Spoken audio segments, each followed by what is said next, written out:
If you've ever felt like your job is just spinning plates or juggling balls all day, you're not wrong. Multi-prep teachers juggle more classes, more grading, more planning, more expectations than most anyone else in the building. And here's the truth. Balance doesn't come from spinning faster. It comes from protecting your energy and simplifying what you can. Research backs this up. A meta-analysis by Emmer and Evertston found that when teachers establish consistent structures and boundaries, both student performance and teacher well-being improve. Balance isn't about perfection. It's about creating systems that hold up you instead of wearing you down. So today, I want to share 3 strategies that helped me stay sane while I was carrying too many preps. Welcome to the Secondary Teacher Podcast, the podcast for middle and high school teachers juggling multiple preps to get the strategies to reduce overwhelm so that you don't have to choose between being an effective teacher and prioritizing important relationships.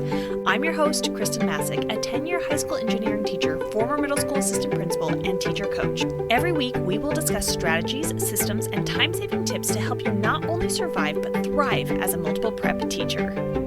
Over my 10 years of teaching, I never taught less than 3 preps. So I didn't have a clue what it meant to not be a multiple prep teacher. Thought that the only way to survive was to hustle harder. So I said yes to everything. Extra committees, student clubs, hallway duty. I figured if I just worked harder and longer, I could make it work.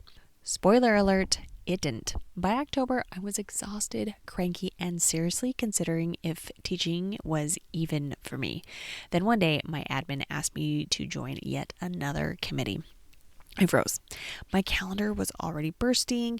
Against every people-pleasing instinct in me, I finally said, "Thanks for asking, but I can't take that on right now." And you know what happened? He said, "Okay, thanks anyway." That was it. No lecture, no punishment, just okay.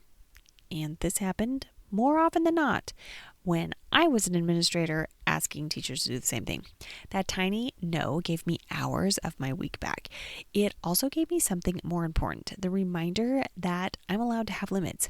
That's when I started rethinking balance. It wasn't about being superhuman. It was about boundaries, batching, and mistake proofing. So the core message from this week's episode is balance doesn't come from doing it all. It comes from boundaries and systems that protect your energy. The first thing that saved my sanity was boundaries. And I've talked about this in the last few episodes. Boundaries look different for everyone, but here are some examples that worked for me. Setting email office hours. I only checked my email inbox twice a day. And the other part of this is I don't have notifications for my email on my phone. I also have chosen not to have any sort of watch that would vibrate when I get an email notification. Although I still could probably have a watch with the notifications, just turn the notifications off. But when I am home, or even throughout the day, I have no idea when I am receiving emails. So that makes it a lot easier to set that boundary because I'm not constantly getting that feedback that someone sent me an email. It makes it much easier to sit down. This time, check my email. This time, check my email. The next one is using polite no scripts when asked to take on extras. Now, I gave you also an example in the intro, but you could also say something like, "Can I think about that?" Even something like that. Or let me get back to you on that. That gives you some time to breathe when you are being asked something and you're not really sure how to respond at the moment. You can always come back to it, and then depending on what your answer is, you could say, "Hey, that doesn't quite fit in my schedule," or "I looked at my calendar and that doesn't work." The next one is training students to take on small classroom jobs or large classroom jobs like passing out materials or cleaning up. Now, elementary is great at this, and you should really go into their classrooms because they have classroom jobs and they have students assigned to different roles, and the students get really excited about that.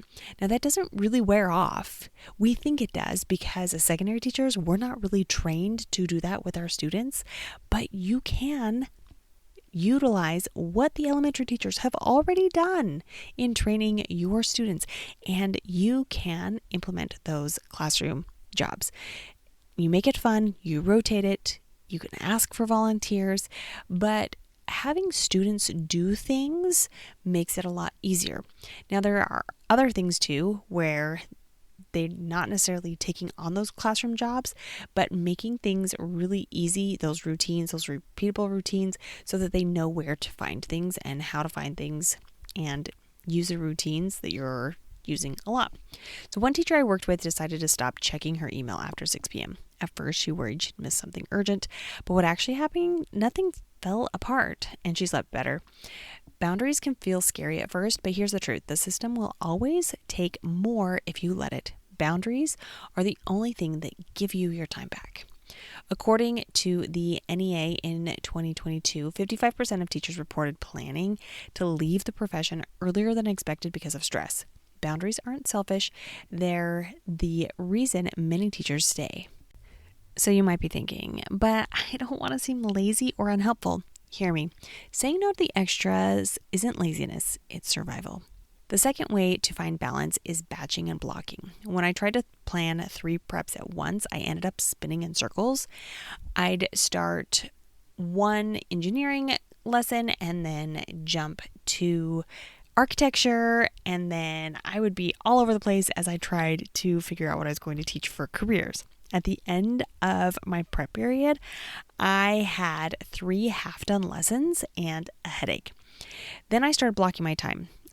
Now, I liked to take one class and prep all of it for a week on one given day.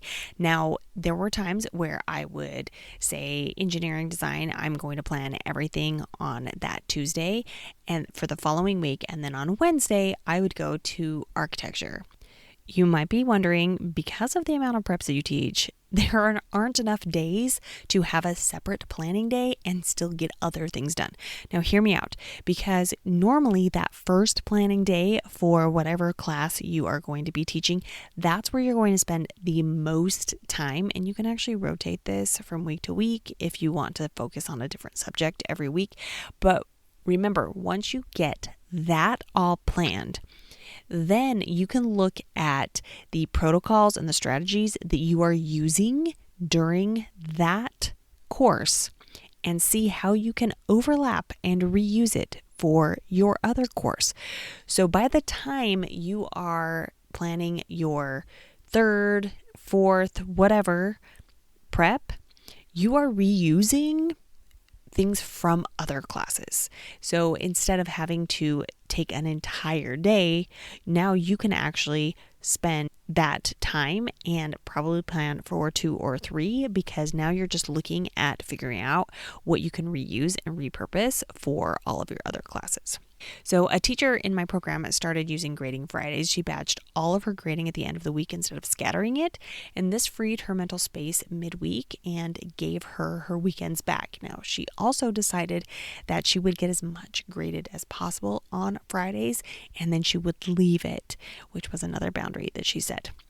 Batching your work means fewer switches and more sanity. And if you're thinking, but my schedule won't allow perfect batching, I get it. Mine didn't either. But even 60% improvement is better than chaos. The third strategy that changed everything was what's called poke-oke, or mistake proofing. Mistake proofing means you are going to be building in routines and templates that work every time, so you don't have to reinvent the wheel. You're also going to make it super easy for students to understand and, quite frankly, not mess it up, which is what poke-oke stands for.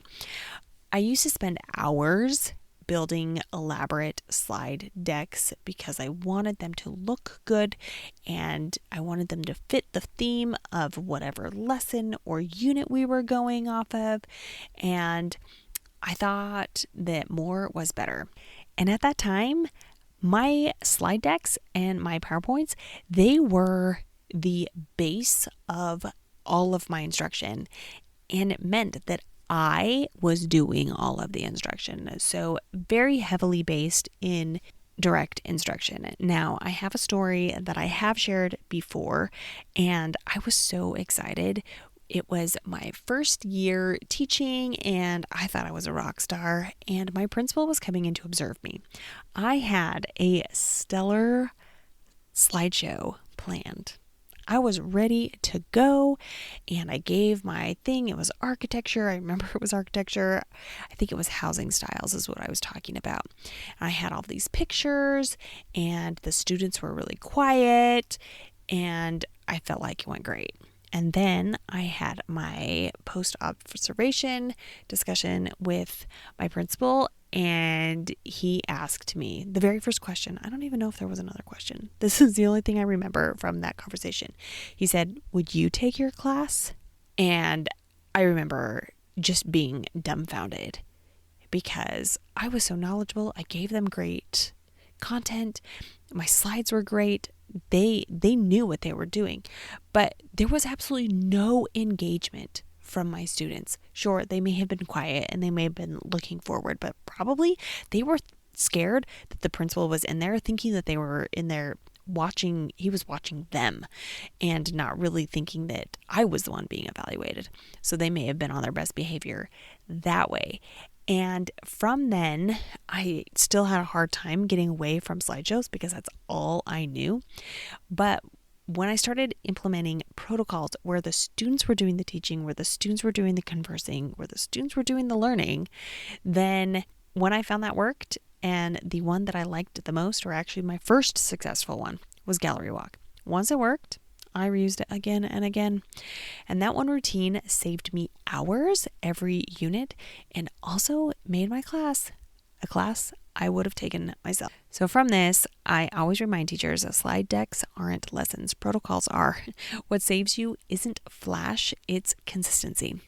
Classroom management research shows that consistent routines not only reduce teacher stress, but also improve student engagement and behavior.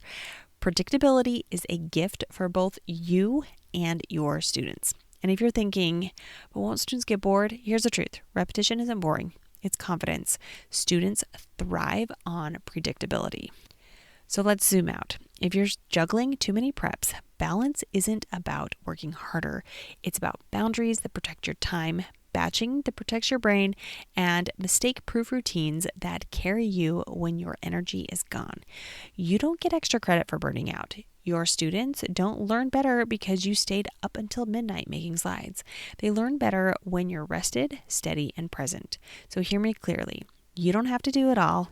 You have permission to set things down. Until next week.